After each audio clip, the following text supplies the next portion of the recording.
Do you like to work for the big law, or you like solo entrepreneurs, and why? I love helping my clients. I love seeing them thrive. I get to learn about some mistakes or some bad decisions they have made in the past. Live like a CEO. Welcome to our another episode of our special podcast, Live Like a CEO. You already know that in this podcast, we invite CEOs and entrepreneurs and suite executives to know about their personal life, their business life, how they mix and match, how they keep it together.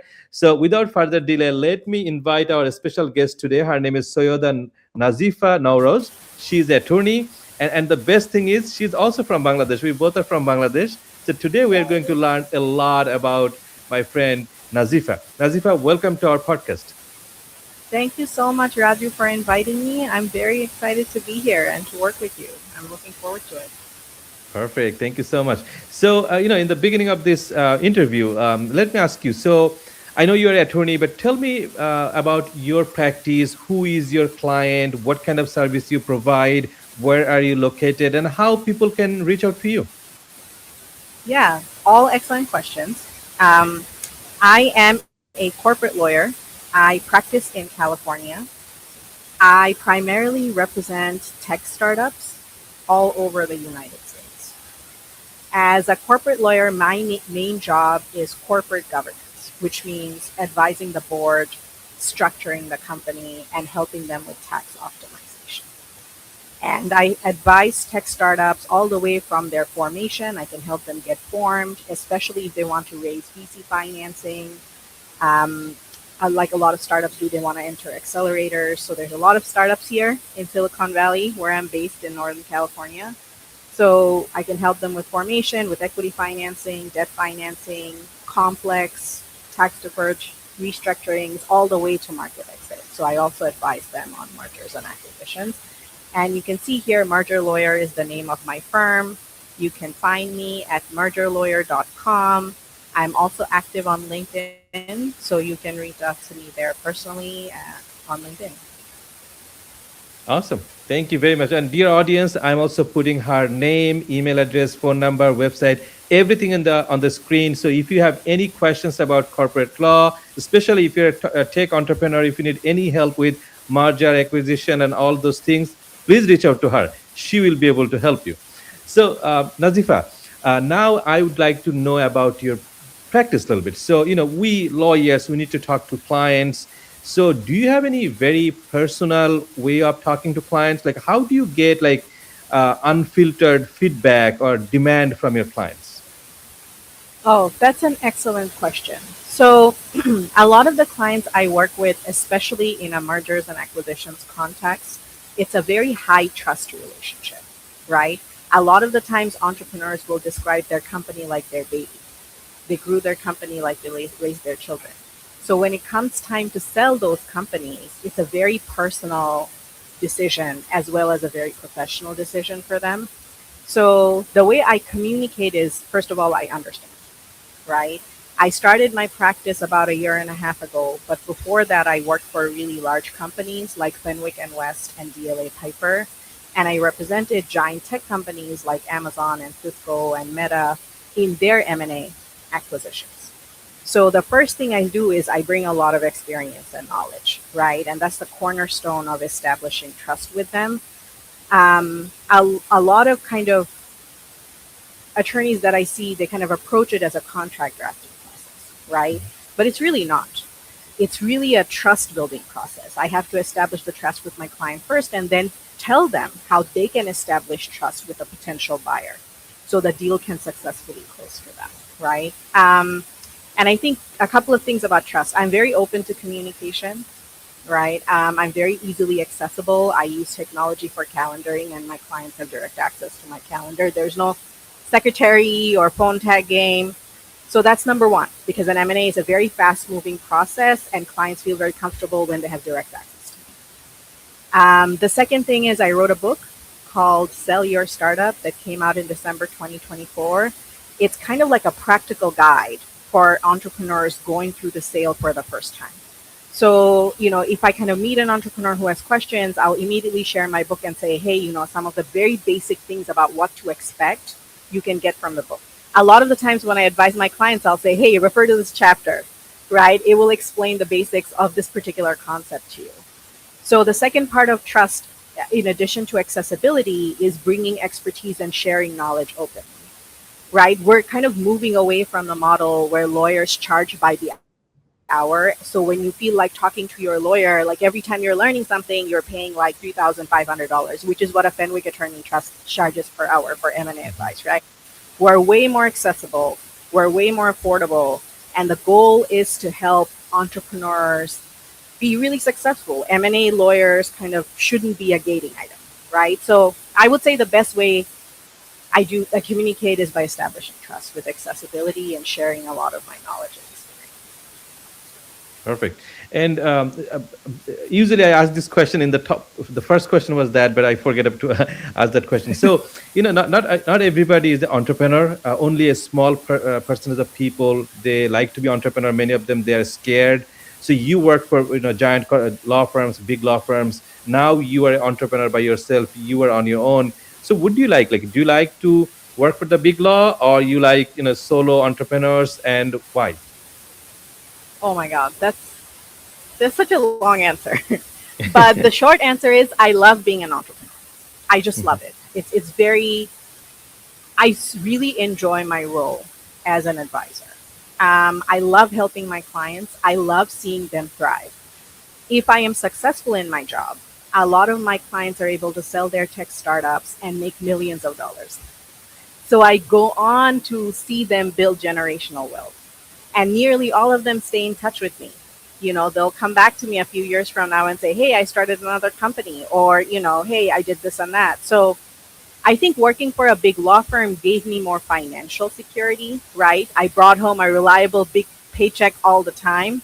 I don't have as much of a financial security as an entrepreneur. I'm constantly hustling, trying to get new clients. But I think I make up a lot of that by getting fulfillment from my role. And I think at a big law firm, I was serving my partner's clients.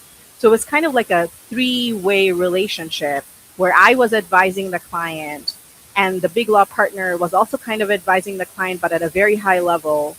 And usually in big law firms, as you know, partners and associate communication is not super clear, right? A partner may Hmm. have like 20 associates working for them. They're not super accessible.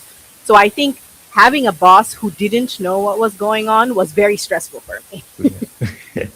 So now that I don't have that, I have a direct line, unfiltered line of communication with my clients. I enjoy that much more, I think. And I think you are right. Like it takes a certain level of courage to be an entrepreneur. It's not easy. I accidentally fell into it. I will admit I'm a very scared person. I'm very risk averse because I'm a lawyer, right? So Yeah. I never thought I would start my own law firm. But when I left Fenwick and I was wondering, okay, what do I do next with my life? I just had my contacts and colleagues calling me up and saying, hey, you're on your own, right? Can you help me with this? And can you help me with that? And one day I just wake up and my husband was like, wait, so you're advising three different clients? It looks like you have your own practice. Now you need to get an insurance and put up a website. Hmm. So I very much kind of backed into it naturally. And one day I just Hmm. woke up realizing, oh, this looks like I have my own practice. I didn't kind of intentionally jump into it, if you know what I mean, because I feel like Hmm. I'm too scared. I would have been too scared to do that. But Yeah. once I started doing it, I realized, oh, this comes really naturally. So, Hmm. Awesome. And a lot of entrepreneurs, they want their kids, like their children, to be entrepreneur too. And many of them, they told me like they would like their children to start their first LLC when they're in like a middle school or high school. So what do you think? Like, should kids start their own business, like some sort of business, early, and how early? that's such a funny question. So, my son is only 4 years old, right? Mhm. As an attorney, I would say it's always very, very good to teach Yeah. your children to be independent. Like, I am 100% for it, right? If Hmm. you can teach them skills to independently sustain themselves and make money for themselves, then as early as they can pick it up, it's a very critical life skill, right? Hmm. Especially in this age of AI and in Silicon Valley and Northern California, we are seeing mass layoffs of extremely highly qualified professionals every day. And it's at the top of mind for all the parents here, right?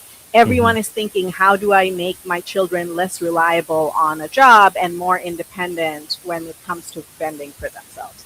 So I'm a big supporter, right? I'm a big supporter of teaching financial skills early and helping your children be independent early. Um, yeah, I think as the parent of a 4-year-old right now, I'm focusing on his communication skills, Hmm. right? So it's a process. We will eventually get to the financial literacy skills too. Hmm. Awesome. Thank you. So, Nazifa, it is really nice talking to you. We'll be right back. We're going to take a very short break. Dear audience, don't go anywhere. We'll be right back probably within like 30 seconds. Live like a CEO. Starting a podcast or looking to make yours more powerful? Make sure it's heard, not lost in the noise. Managing recording, editing, publishing, and promotion can be overwhelming. That's where Kulna Technologies' 360-degree podcast service comes in. We handle everything from recording to producing to publishing, so your podcast always sounds top tier. You focus on the message, while we repurpose, stream, and promote it across every platform. Want a true 360-degree podcast service without the tech stress? Launch your podcast with Kulna Tech today and let your voice reach the world. Live like a CEO. Welcome back. After our short break, we were talking with Nazifa, M&A attorney from San Francisco Bay Area. She's a good friend of mine. So, Nazifa, now we would like to know more about your personal life. Do you have any hobby, like a personal hobby that is really helpful for your business? Yes, so I have what I call an evolving hobby. I think something that I did at a very young age that my parents encouraged was fine arts. So while I was in high school for 12 years, every weekend I would go learn how to do painting. So I was a classic oil painter. I had exhibitions in high school and I sold a bunch of paintings. I think it taught me a very critical skill that super helps me right now as an M&A lawyer, right? It taught me attention to detail and the ability to hold my focus for a really, really long time. Because if you want to finish a classical oil painting that's like pretty large, you need to pay attention for hours and hours on end, right?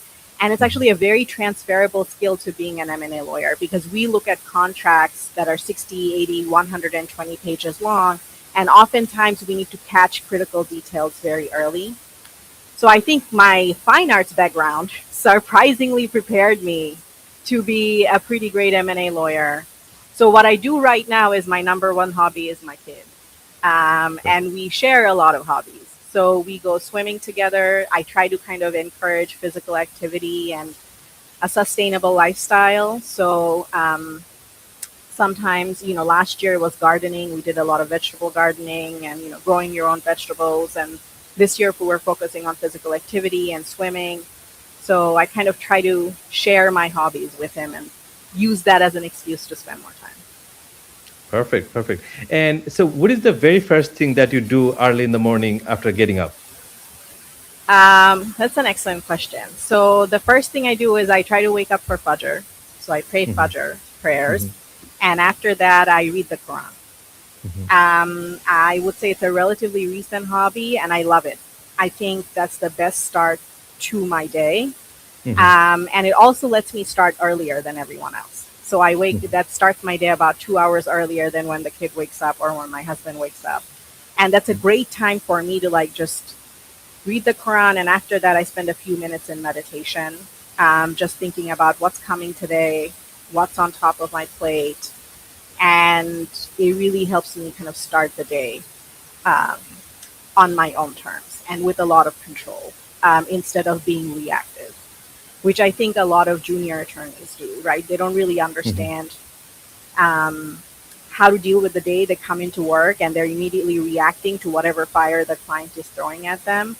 But having that early morning start really prepares me to be in control of my day. So coming in, I know, okay, I need to get this done and I need to get that done. And then I have some flex time to deal with whatever emergencies arise. Perfect. And what is the very last thing that you do before you go to bed? Oh, that's an excellent question. So because I wake up really early, I go to bed really early. So my bedtime, I cannot do without sleep. Like my number one priority in life is getting at least 8 hours of sleep every night. Like I Mhm. protect that like people protect gold. Yeah. So I try to go to sleep pretty early, usually around the time my son goes to bed. So anywhere between 8 and 10 p.m., I'm like out. And the last thing I do is we read together at night. So, I'm trying to develop his reading skills now. So that's a very non-negotiable part of my day. So we'll spend like a Mhm. good 30 minutes like reading a book, and then slowly winding down. So we have like no screen time for me or for the kid for at least an hour or two before we go to bed. So I'll kind of go into silent mode, put my phone in a different room, Yeah. right, and then do our bedtime routine. Perfect. Perfect. So, is there anything that you learned from your business life that you successfully applied in your personal life? Um, Yes, actually, that's a very surprising question. I don't often get it, but that's a very, very good question. I think Mhm. one of the things I learned from my business life that made my personal life richer is I realized that people can make mistakes but still be geniuses, right? They can Mhm. make bad decisions but still be really amazing people. Mhm. So, when I was younger, I got married really early. So, when I was Mhm. younger, I expected my husband and everyone I met to be absolutely perfect, right? But the more I deal with clients every day, I see these incredibly intelligent and successful entrepreneurs who sometimes just have blind spots, Mhm. right? Especially in an M&A, a lot of the skeletons come out of the closet. So Mhm. I get to learn about some mistakes or some bad decisions they have made in the past. And as I do more and more of this, like when I started my practice about a year and a half ago, I had closed more than 35 M&As nearing $3 billion. Mhm. And right now at my firm, we're constantly doing small M&As. And the more I meet these successful entrepreneurs, the more I appreciate that people are really complex. They can be really, really strong and intelligent in one area, but Mhm. just have blind spots or, mess up big time in other areas. And that does not take away from their intelligence or success, Mhm. right? It just makes us human. Um, Yeah. yeah, and I think I've learned to appreciate my husband and people in my family more because of that. Awesome. Now, the opposite question: is there anything that you learned from your family that you successfully applied in your business? So much. I would say I have learned everything from my family that I bring to my practice. I mean, it will be hard to articulate.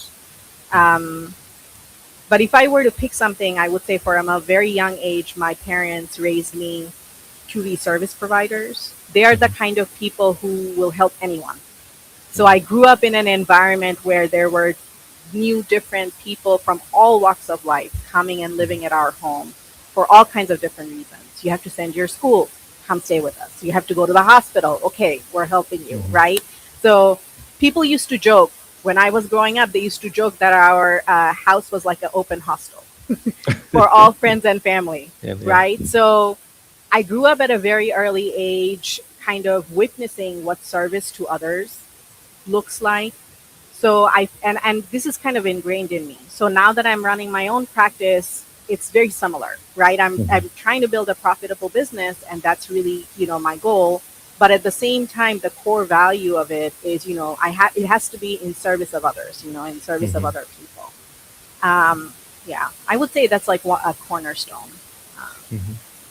Awesome. So we are kind of at the end of our podcast today. So this is my last question to you. And our target audience for this podcast is young entrepreneurs, like who start their own business, kind of thing, or start their own practice. So can you please give them like three tips how to become a successful entrepreneur? yes, so I have a lot of tips. Okay, I'll Mhm. share my favorite one first. My first tip is no is your best friend. Hearing the word no and accepting it and moving on, and to being able to nicely say no and end a Mhm. relationship is critical to successful business building. That's like number one tip. Like become best friends with no. Like learn to love no, right? You knock on someone's door, they say no, thank you. Appreciate it, move on, right? If someone knocks on your door, do not feel guilt, right? Learn how to deliver a no in a really nice way that preserves the relationship and move on, right? So my number one tip is become best friends with the word no, and generally become best friends with rejection. It will help you. So that's tip number one. My tip number two is know your non-negotiable core values. So important. I see a lot of people come into business and they will try to make a lot of money and they will try to justify doing things that don't feel good to them or don't sit right with them in order to make money. Because they try to tell themselves the business is different from a person, right? The business doesn't have values, a person has values. So they'll try to justify that. It will not work. Like I have seen a lot of successful and unsuccessful entrepreneurs at the end of their business journey. So I will say this is not sustainable. This kind of mindset is not sustainable. Whenever you start your own business, know what your core values are and be uncompromising in your core values. Because what that will let you do when you combine it with a no is it will get you to your target community fastest. Yeah. Your target clients who are going to stay with you for reasons that are bigger than business. Your business partners who will help you for reasons that are beyond money and profit, right?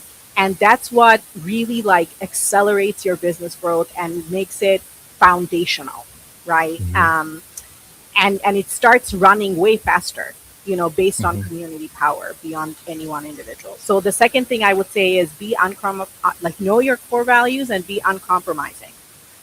And the third thing that I would say is live a lifestyle that's sustainable. So in Silicon Valley, we often hear people say move fast, break things, right? And the new trend that we have here is the 996, right? Like you work for 9 hours, 6 days a week.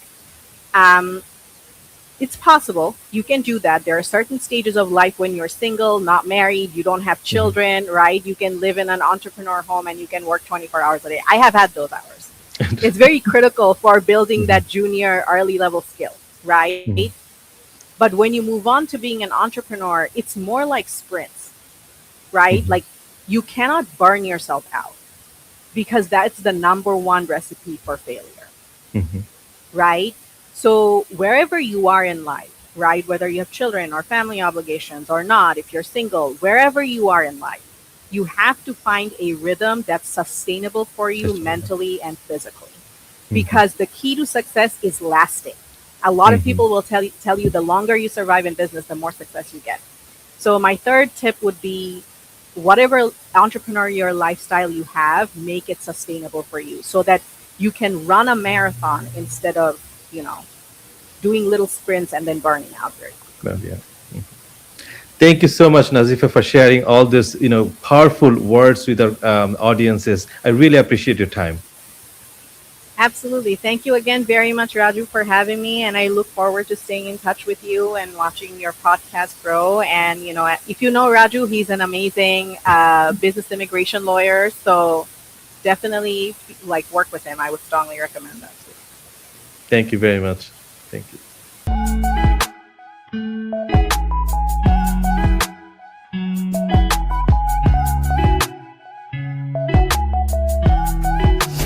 Live like a CEO.